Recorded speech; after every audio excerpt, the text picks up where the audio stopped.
get to Kevin Green, though, who joins me now, senior markets correspondent, to help us unpack some of this CPI data. So 2.4% on the headline, better 0.2% month on month. The rent looked good. The goods prices were flat. A tamed print, you could say, KG. Does that give the Fed some breathing room? And does this suggest that the tariff impact is fading? Well, I don't think the Fed is actually really impacted by this particular print, because if you're looking at the market expectations, we were looking for a 25 basis point rate cut in June or July. So a lot of these Fed members actually look at a 3-month annualized average or even a 6-month annualized average.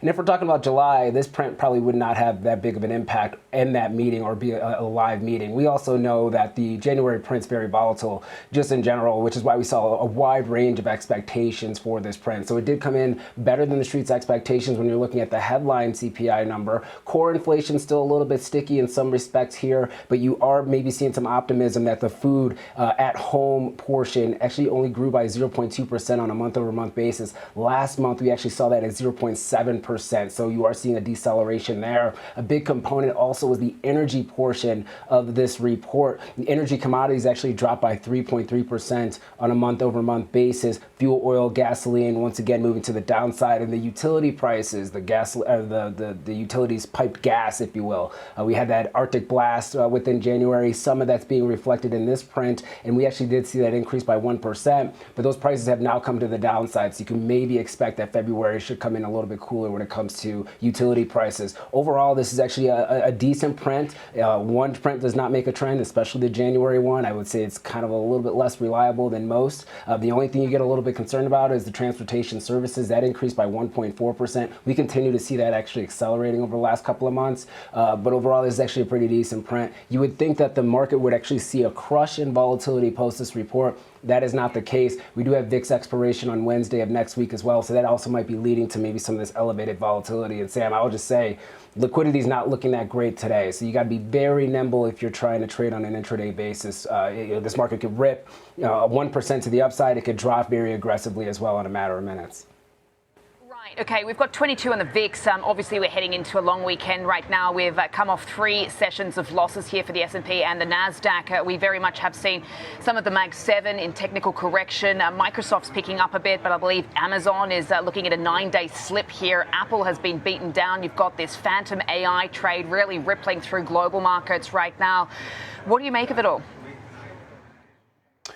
Yeah, I think the AI narrative, obviously, it shifts on a week-over-week basis. I mean, look at the commercial real estate sector or industry yesterday. That got hit aggressively because artificial intelligence is going to replace people's jobs and we're no longer going to need real estate. I mean, at the end of the day, you can actually probably utilize that logic for 90% of the things in our economy. And so I think right now it's just a theme that we're focusing on and we'll be mindful of. But at the end of the day, I think it's still going to take a lot of time there. I think you get a little bit concerned about the financial stocks, though. I mean, those have been getting hit pretty aggressively. They're below the 200-day moving average right now, and it seems like the selling is not abating. Even if there is a tax, software for AI, it shouldn't take billions of dollars off a market cap. So I think there's also other de-risking factors that are kind of taking place or taking hold here today. I think a bright spot you are seeing is software stocks are moving a little bit higher. They're up over 1% if you're looking at the IGV, at least the last time that I checked. So I think this is a de-risking event. Seasonality kind of aligns with what we are seeing in the market right now, and if we come back and pull back to around that 6,700 level, I think it gets kind of interesting from a options positioning standpoint as well as from a technical standpoint. So I'd like to see the Band-Aid get ripped off, volatility spike fairly aggressively, and then once we get to around that 26, 27 level for the VIX, that's usually when we do see the end of that vol cycle and we see volatility crush, which is conducive for equities moving higher.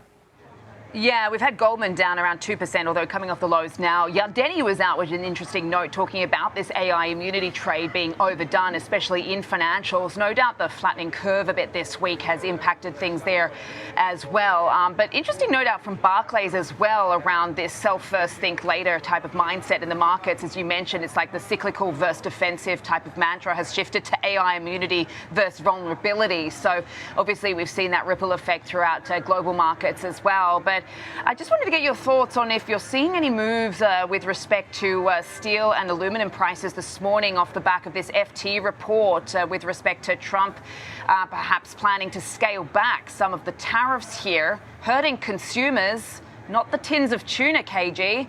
Just tell us what you're seeing as far as the price action there.